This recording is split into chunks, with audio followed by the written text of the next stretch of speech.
সিলেট সিক্সার্সকে হারালেন ফিল্ডাররা। বিস্ময়ের কিছু নেই, পুরো ব্যাপারটাই স্বাভাবিক। দুর্দান্ত ফর্মে থাকা ব্যাটসম্যানদের একটি নয় দুটি নয়, তিনটি ক্যাচ ছাড়ার পর সিলেটের ফিল্ডারদের মুখভঙ্গি দেখে অন্তত এমনটাই মনে হয়েছে, ক্যাচ মিস তো ম্যাচ মিস। ক্রিকেটের এই আপ্তবাক্যে জাকের পুরানদের যেন কোনো আস্থা নেই। আদতে ঘটেছে সেটাই। 195 রানের লক্ষ্যে ব্যাটিংয়ে নেমেছিল রংপুর রাইডার্স। বেশ কঠিন লক্ষ্য, অর্থাৎ প্রতিপক্ষ শিবিরে এবি ডিভিলিয়ার্স থাকলেও সিলেট সিক্সার্স বোলারদের জন্য কিছুটা স্বস্তির জায়গা ছিল। কিন্তু স্বস্তি উবে গেছে সিলেটের ফিল্ডারদের অবিশ্বাস্য ক্যাচ ছাড়ার প্রদর্শনীতে। যে রাইলি রুশু আগের 3 ম্যাচেই ঝড়ো 50 পেয়েছেন, শুধু তারই 3টি ক্যাচ ছাড়লে ম্যাচের আর কিছু থাকে? শেষ পর্যন্ত থাকেও নি।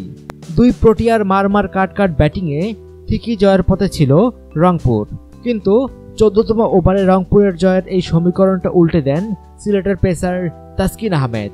ওই ওভারেই রুশু ও ডিভিলিয়ার্সকে তুলে নেন তিনি। এরপর জয়ের পথ থেকে ধীরে ধীরে ছিটকে পড়ার শঙ্কায় ছিল রংপুর, কিন্তু মাশরাফি ও ফরহাদ রেজা মিলে রংপুরকে এনে দিয়েছেন দুর্দান্ত এক জয়। দল 12 বলে 24 রানের সমীকরণে থাকতে 19তম ওভারে বোলার মেহেদী হাসান রানার কাছ থেকে 19 রান তুলে নেন এই দুজন। শেষ ওভারে দরকার ছিল 5 রান। 3 বল হাতে রেখেই 4 উইকেটের জয় তুলে নেয় ফরহাদ ও মাশরাফি। 6 বলে 18 রানে অপরাজিত ফরহাদি রংপুরকে শেষ দিকে এনে দিয়েছেন এই দুর্দান্ত জয়।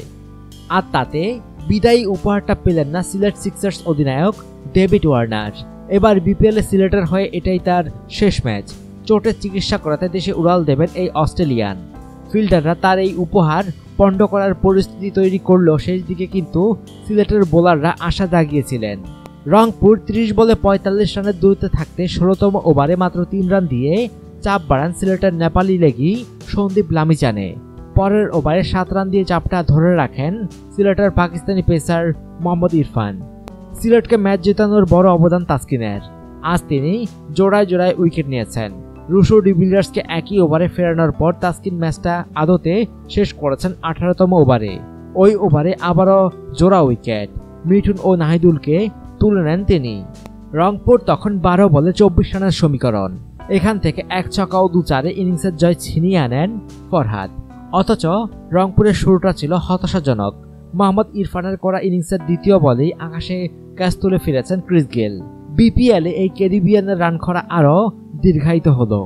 রুশো এখান থেকেই অ্যালেক্স হেলসের সঙ্গে 63 রানের জুটি বিপর্যয়ে রান।